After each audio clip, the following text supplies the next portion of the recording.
Hi, everybody. Thanks for joining me today, Diana. Oh, I've left mine off the page a little bit. Do you want to show us what you made first today? Yeah, we made the box. Ooh, Yeah.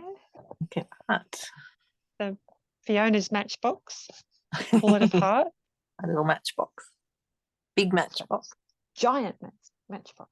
Oh, yeah, go There big. you go. So the box is really good. Oh, maybe I should call it a giant matchbox. That's really pretty. The second one was this card. Don't go below. Wow, it's like blur, bam. No, You got to get closer to your. blurry.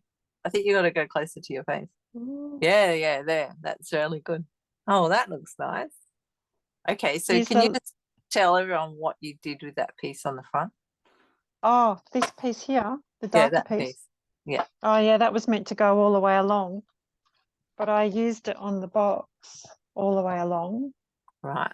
To join this piece that goes around. Right. Okay. I had a shorter piece.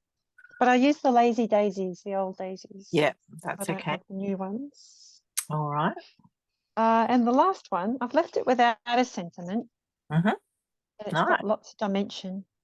Yeah, and you could always add a sentiment if you want to later. Yeah, I could, yeah. I could put it somewhere. Oh, nice. Oh, that's gorgeous. Thank you. Thank you. Hey, lovely. Okay, now I'll show you mine. This is my giant matchbox. This is my first one. I think this is my first one. This is the one I based the class on. So we've just got the little handles in there, and I joined mine on the bottom, but we had a little trouble with that today. So this one went a little bit tighter. Still managed to do it, but I think I've made the box a little tiny bit. You know, you've got to get your scoring sort of exactly right when you're doing these things. Or do what Diana did and join it on the top. That looked really good and that worked really well. And then cover it up with the piece that goes across. So that was great. So I coloured these ones in with pencil today.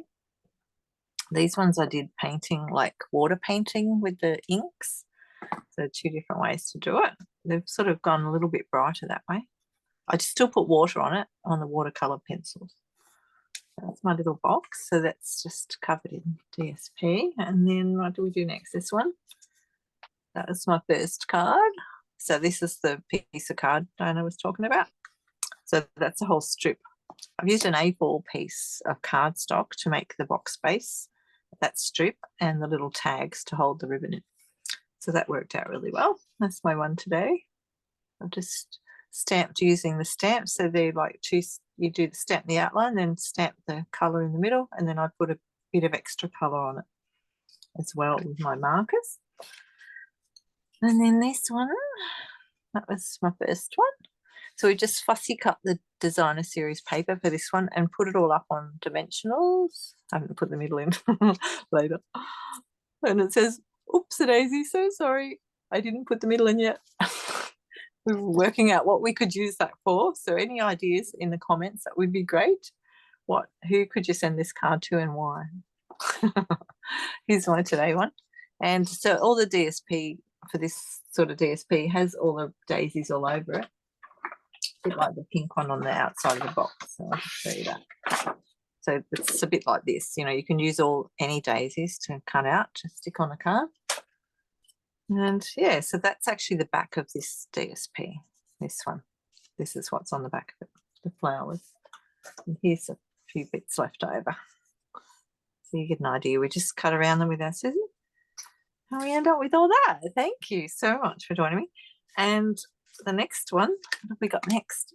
Earthen textures. It's Kraken. I have to get Kraken for July. So yeah, time's gone really quick. I can't believe it's already the end of June. Anyway, that's us for today. Thanks for watching. Ciao.